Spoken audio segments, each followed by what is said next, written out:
Welcome to Everything Casual, bringing you original football casual videos from the golden era of the 80s and 90s, right up to current day. Football away day stories and historic clashes between football firms. Subscribe so you don't miss out. We upload videos every week. Welcome back. Today's video is a bit different. Australia is seeing a massive increase in football hooligan incidents. It's something that is completely new in Australia, and their government and league officials are blaming English football firms and have said that what's currently happening in Australia is directly linked to England and that our mobs have inspired the Aussies.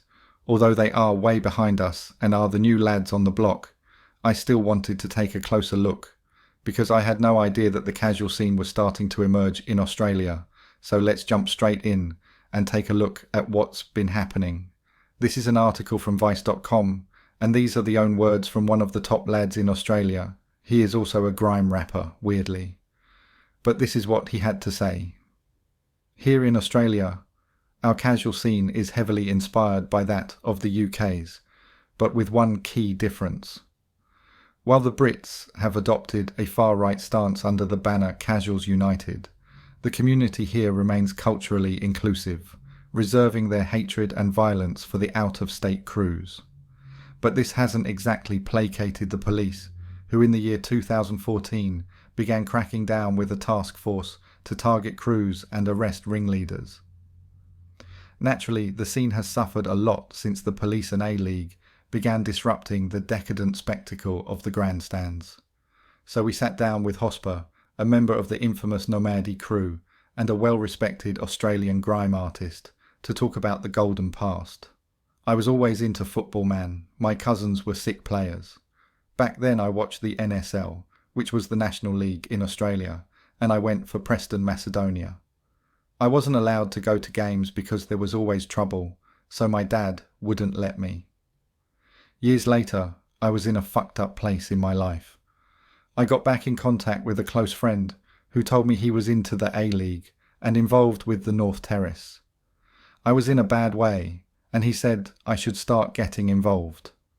The first game I went to, I met him at Southern Cross Station, and he took me to a bar where he introduced me to the boys who would become the original members of Nomadi. I have an addictive personality, so I was hooked after that first game. Most of the time I didn't even know who we were playing or even care. Just being with the guys was enough to get me pumped up, blasted through the whole weekend. My routine before match day was usually to wake up and maybe watch an Ultra DVD while I thought of what outfit to wear. If I was out the night before, I'd go to a mate's house and get on it, start the day with about 5 to 10 lines of cocaine and a cold beer. I'm not trying to glorify it, but that's how it was for me anyway. Football made drugs fun again. One of my best memories was when I got locked up in Shepparton years ago. And when they let me out, they told me a car would follow us 3 towns out, so we didn't stop at a bottle shop. It was funny because they actually did it. Once we were driving to Sydney and my mate copped 2 speeding fines on the way up. We almost got to Sydney when suddenly pulled over and said he had to do something. Everyone jumped out thinking he was pissed off about the fines, but he opened his boot and unzipped a bag to reveal a shoebox with brand new Adidas trainers. He put the shoes on and said, "Okay, now I'm ready." We all laughed and continued on our way. It might not be funny to most people, but when you're about trainers, that's how serious it is. One time, in the TV room at a hostel, one of my close mates told everyone to go in because he had a movie we could watch at about 2 in the morning. By the time I got there, I could hear rooting. I tripped out and thought, what the fuck is that? But they were all in there eating chips, watching a porno. Even the backpackers who were up didn't flinch. I remember a couple walking in, seeing everybody watching porn, and walking straight back out. I loved the casual culture. I loved everything about it. I've always loved clothes too. Just being in a crew of different nationalities, good people having a laugh, it really drew me into the scene. I didn't really have that much gear clothes back then, but that didn't stop me from standing out. It was different in Australia, Back in the day, we wore Umbro, Lotto and Fiella. Every country had their own style, but nowadays everyone in the scene reps the same brands. One time, we were leaving the match, and a Scottish guy wearing board shorts with a rip curl singlet was trying to bag me about my Burberry clothes. He kept saying they were fake and from Bali. I turned around and said, "How are the waves in Aberdeen going, you effing ugly mug?" Even his mates laughed and he shut his mouth. Nomadi meant the world to me. It still does. My close friend who I mention in Casual Fridays got me out and about again. I made a lot of close friends. My mate's son even calls me his uncle. The kids were seeing the way we were acting up in the culture. Some might say that's a bad thing, but it's family at the end of the day. That's what people don't understand. It's a bond between people who come together when it counts. You're not this, you're not that. You're Melbourne, you're Nomadi. But it's just friends having a ball. I think crews were started more as friends coming together. And then, if people were looking for a fight, you had to protect yourself, your mates, and your city. At the start of my clip, that footage of the news reporters, the Melbourne boys just went in Sydney's End and did what they did. It was just like that back then. I can't really comment on how it works now, but technology makes it easier to set things up. One of my mates got dumped by his crew for being too crazy, and we took him in straight away. People talk about how it's ruined the game, but it's not like there's violence all the time. You need people to protect the city you live in, I guess. I'm not condoning violence at football, but it's crews against crews. It's not like they go and attack civilians who aren't involved in the scene. The culture was different back then. Most of the fighting happened through chance meetings on the streets with people who were looking for it. It's much more hectic now. Back then it was only Melbourne, Sydney and Adelaide who had fights. I don't know what names they went under or anything like that. Usually someone would get phone numbers and call up crews for meetings. It was just working class people protecting their cities. Nomadi wasn't formed on violence. The violence just happened. If there are people mobbing up to come to your city to get rowdy, you have to show them that you mean business. Fighting at football has been going on for years, man. Back in the NSL days, it was all about nationality. The teams had their nationality in the name back then. It was hectic. Even the players notice firms that fight other firms. I'm out of the scene now, so I can comment on how it is, but it only really happened when provoked. Some of the best times I've ever had at the football were when there was no violence at all, but people don't understand that. One of my best mates said that I put 10 years into a song that's 2.5 minutes long. I guess he was right. Back in the day, my mate Jaff showed me a song by Macedonian rapper Volk Makedonski, and I was amped that there was a lad making good rap music. Many things in life got in the way of my progression in music back then, mostly drugs. But when I got into football culture, I wanted to do a song about it, because it's who I am and it's what I was. When I put the beat together, I just came out with the opening hook straight away. Some people hate it, but so much more love it, even people from other crews. A guy from West Sydney crew tagged me in a Facebook post saying, "Shouts to my missus, shouts to my daughter," after his wife gave birth to a baby girl. Heaps of people from overseas have reached out loving the track and our style down here. It's a working class thing, man. They started wearing nice clothes in the 80s to fool the cops, because a lot of football hooligans were skinheads. But black or white, skin colour didn't matter. They all listened to rude boy music and reggae back before all that Nazi shit. The casual movement spread and history was made. Clothes, beer and drugs is what I spent my money on. I was the very first person to wear LS in Melbourne. Oh man, I repped it hard. My missus rocked it too. Everyone had their unique styles, but I was the LS man for ages. Fashion is a big thing in football culture and in the grime scene as well. Swapping clothes with mates is what it's all about. I traded clothes with Fracture and Diem, CP Company linen jackets, Paul and Shark garments, everything, man. A lot of mainstream fashion has come from casual culture. Heaps of stores now stock brands like LS, Sergio and Kappa, and a lot of rappers are in Stone Island these days. I'm obsessed because we couldn't afford clothes when I was younger, so we would have to shoplift if we wanted to be dressed in brands like that. I even gear up if I'm going to buy milk down the road. You never know who you'll bump into. Maybe an enemy who stabbed you in the back, who's now hooked on the pipe. I remember getting kicked out of a game once, and the copper said, "I bet you're shattered now that you've wasted money on a ticket." I was like, "Nah, I used my mate's membership. Can you please stop scrunching my Lacoste jumper?" Credit to Vice.com for that article, but now let's delve a bit deeper and look at a few of the top firms in Australia and some of their battles and a bit of their history. In Australia, while hooligan groups are less formalised and not as widespread, certain fan bases have adopted similar elements. Here are some of the main firms. Western Sydney Wanderers Group, Red and Black Block RBB, Melbourne Victory supporter groups, and Sydney FC's The Cove all have organised fan bases that engage in passionate support of their teams. Some members of these groups have crossed the line into violent behaviour, especially during matches between rival teams like Melbourne Victory versus Sydney FC or Western Sydney Wanderers against Sydney FC. While these groups are not structured like English firms, the mentality of rivalry and defending their turf is apparent. Groups like RBB and The Cove have become increasingly recognised for their ability to generate large and intense atmospheres at games, similar to the way English hooligans often rally behind their clubs. Let's have a closer look at the biggest rivalries. The Red and Black Block Western Sydney Wanderers.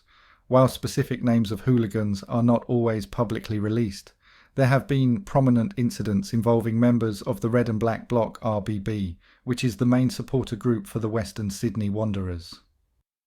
Incident. In 2014, members of the RBB were involved in violent clashes with Melbourne Victory fans during an A-League match. The altercations included fans throwing flares and engaging in physical confrontations. A few individuals were arrested, but specific names of those responsible weren't widely publicised. 2017 and 18. Incidents. In various encounters, a few notorious figures from the RBB were linked to violent behaviours, though specific leaders haven't been named publicly. The fan group, known for its passionate support, has sometimes been accused of crossing the line into violence and intimidation. The Cove. Sydney FC's fan group, The Cove, has had several high-profile incidents involving violence, including flare use and clashes with rival fans. Some incidents have seen individuals from The Cove arrested or banned. 2017 Sydney FC against Melbourne Victory brawl. During a match in which Sydney FC faced off against Melbourne Victory, a violent clash between opposing fans occurred.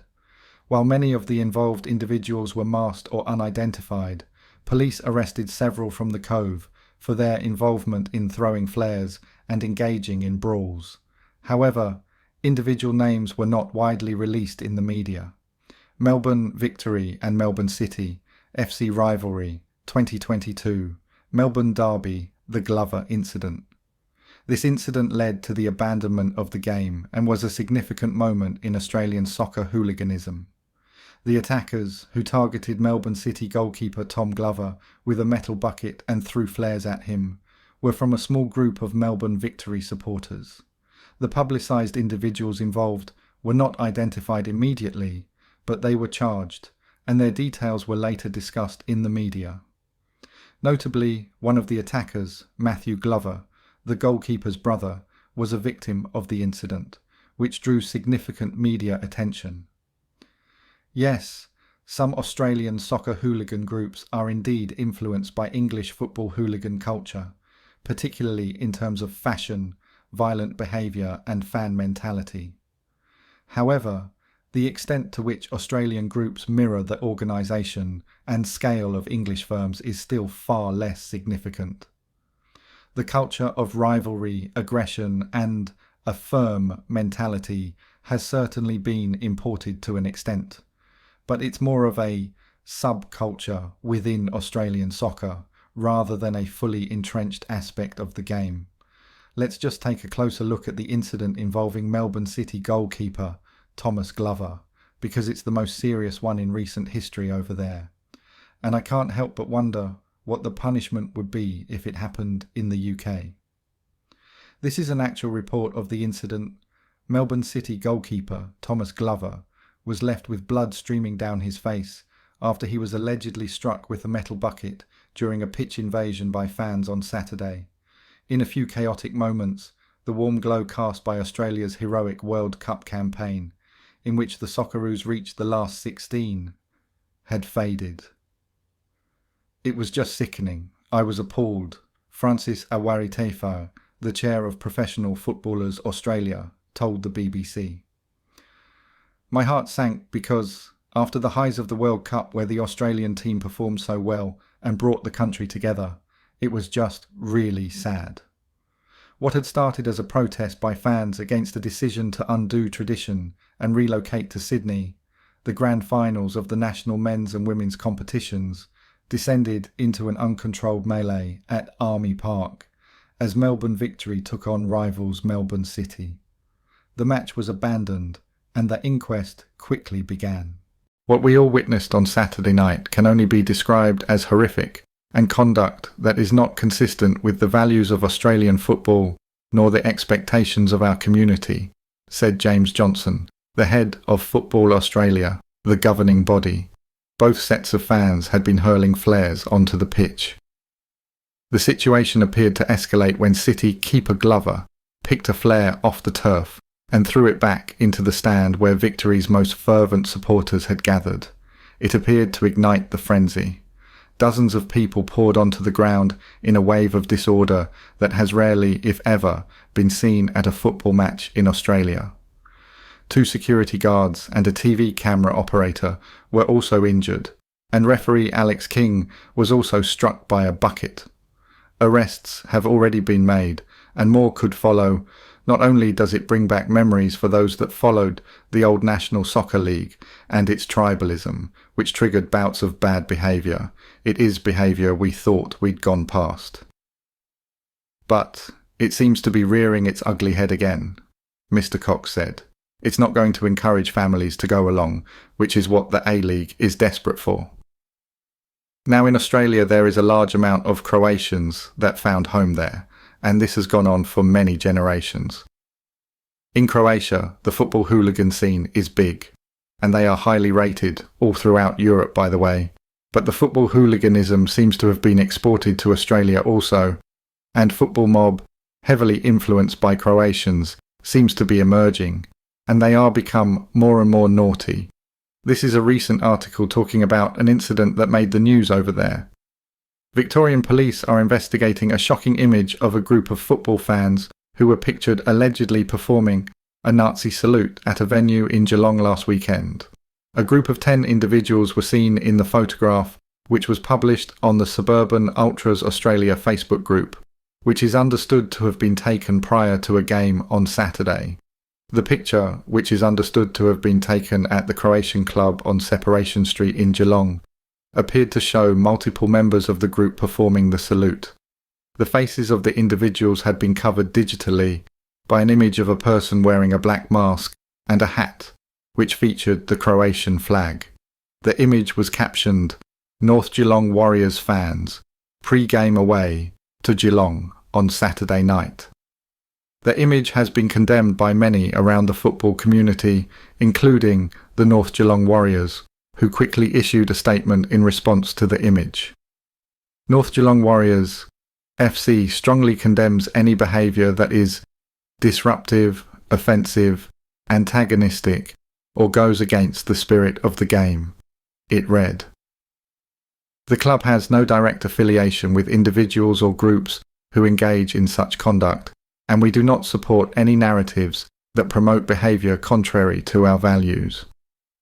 We are working closely with Football Victoria to address this matter and will take decisive action against anyone who brings NGWFC and the game of football into disrepute. North Geelong Warriors FC is a proud community club, built on respect, passion and integrity. Our true supporters always put the club first, and we will not tolerate actions that undermine our values. To be clear, this type of behaviour is not welcome at Elcho Park or any other football venue. We thank our loyal members, players and the wider football community for their continued support. A spokesperson for Victoria Police has also condemned the photograph, stating that investigators had obtained CCTV footage from the venue on Wednesday as they looked to identify those involved. The Victorian government made the act of performing a Nazi salute illegal in 2023. Under the legislation, a person found guilty of intentionally displaying a symbol or performing a gesture used by the Nazi Party in a public place can face a maximum penalty of a fine and 12 months in prison. Police are aware of an image circulating online depicting a number of men performing what appears to be a Nazi salute, a Victorian police spokesperson said. There is absolutely no place in our society for anti-Semitic, racist or hate-based behaviour, and such activity will not be tolerated. The Croatian club have also denounced the alleged actions of those involved and said they were working with Victoria Police on the matter.